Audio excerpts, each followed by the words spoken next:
उत्तर प्रदेश सरकार के पर्यटन एवं संस्कृति विभाग के मंत्री जयवीर सिंह ने फिरोजाबाद में संस्कार भारती के दीपावली महोत्सव कार्यक्रम में शिरकत की। इस दौरान उन्होंने मीडिया से बातचीत करते हुए समाजवादी पार्टी के नेताओं और राज्य में हो रहे खनन मुद्दों पर अपनी प्रतिक्रिया दी। हर विधानसभा तक हम लोग पहुंचने में सफल हुए हैं।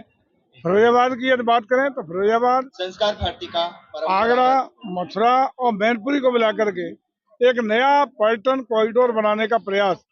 फिरोजाबाद का हमारा जो गिलास म्यूजियम बन रहा है, ऑडिटोरियम बन रहा है, ये हिंदुस्तान का पहला ऐसा गिलास म्यूजियम होगा जो डिजिटली भी होगा, आधुनिक तकनीक से होगा और विश्व भर के जो विदेशी मेहमान या देश के जो पर्यटक आएंगे, जो ताजमहल देखने आएंगे, उसका वेट निश्चित रूप से इस म्यूजियम के द्वारा फिरोजाबाद को नई ब्रांडिंग मार्केटिंग यहाँ के गिलास इंडस्ट्री को देने का काम करेगा। समाजवादी के नेताओं ने एक आरोप लगाया कि जो कुंभ में पैसा खर्च हो रहा है वो फ्यूज खर्च है।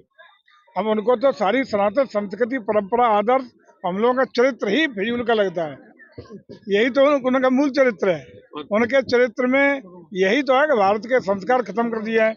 हम लोग अपनी विरासत के सम्मान के साथ विकास कर रहे हैं। उनको कहाँ पसंद आएगा ये? अखिलेश यादव ने एक आज बयान दिया था कल की वो कि जो पीडीए को देख के घबरा गए हैं। मुख्यमंत्री जी अन्य बात कर रहे हैं, उनके शिक्षा की योग की जांच कराई थी। देखिए, मुझे लगता है कि जिस प्रकार से आदरणीय योगी जी के नेतृत्व में 7.5 साल के इस कार्यकाल में उत्तर प्रदेश के बारे में देश और दुनिया की जो धारणा बदली है, परफेक्शन बदला है। उत्तर प्रदेश में आज जो बीमारू प्रदेश था, दंगों का प्रदेश था, पिछड़ा हुआ प्रदेश था, लोग अपनी जान बचाने के लिए उत्तर प्रदेश में प्रवेश नहीं करना चाहते थे। कहाँ लुट जाएं, कहाँ पिट जाएं। उस प्रदेश की छवि आज ऐसे ग्रोथ इंजन के रूप में विकसित हुई है कि आज विदेश के निवेशक हों या हिंदुस्तान के निवेशक हों, आज उत्तर प्रदेश में अपना निवेश करके एक नई इंडस्ट्रियल ग्रोथ देने का प्रयास हो रहा है। ये बदलता हुआ नया उत्तर प्रदेश है। यही तो उत्तर प्रदेश है।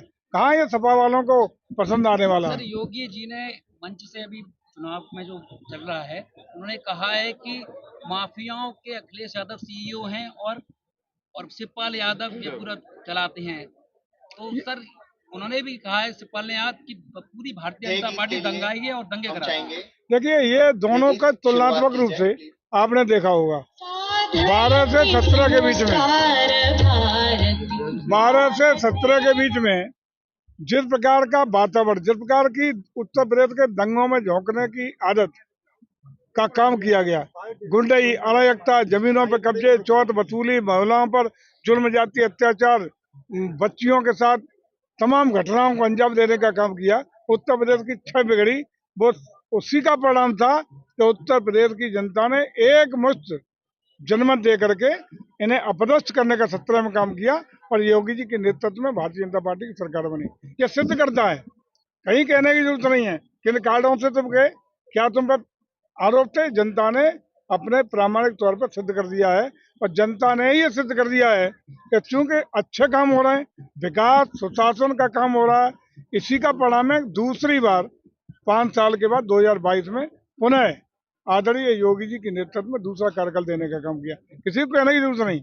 जनता का लोकतंत्र में जनादेश ही जनता का ठप्पा होता है, अनुमोदन होता है। अखिलेश यादव ने कहा है कि भारतीय जनता पार्टी पीडीए की फुल फॉर्म तो बता देती है, लेकिन डीएपी की नहीं बता रही, जिससे किसानों को भी पता लगे भारतीय जनता पार्टी है कहाँ है। डीएपी से लोग परेशान हैं। मैं समझता हूँ कि जितनी डीएपी उत्तर प्रदेश में इस बार बढ़ रही है, यह सही है कि विदेश के युद्धरत स्थिति के कारण बहुत सारी जो इम्पोर्ट करते थे डीएपी, उसमें कमी आई है, क्योंकि पूरा विश्व प्रभावित है।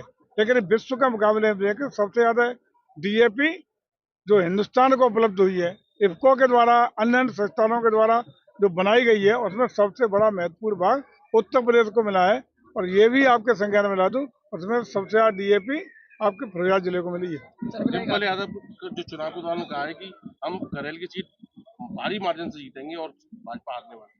इसमें काहे की दावे जाए? 23 तारीख को नाई कितने बार सामने आ जाएंगे। कौन कहाँ खड़ा है? 23 तारीख का इंतजार कर लें।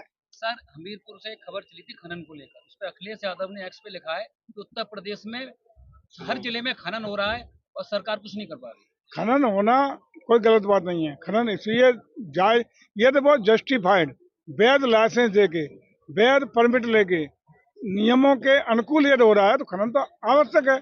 इसलिए अब तक रोड कैसे बनेंगे, डेवलपमेंट कर कैसे होंगे, खनन होगा, लेकिन लीगल खनन, लाइसेंस ले खनन हो रहा है तो वो तो स्वाभाविक प्रक्रिया हर स्टेट में होता है, यहाँ भी हो रहा है।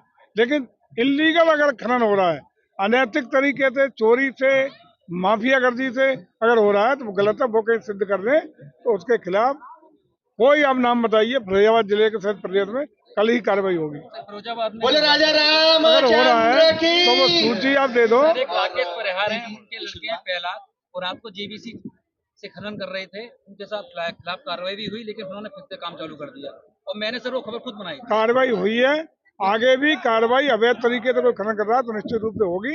कोई भी हो, कहीं का हो, अवैध काम नहीं हो सकता।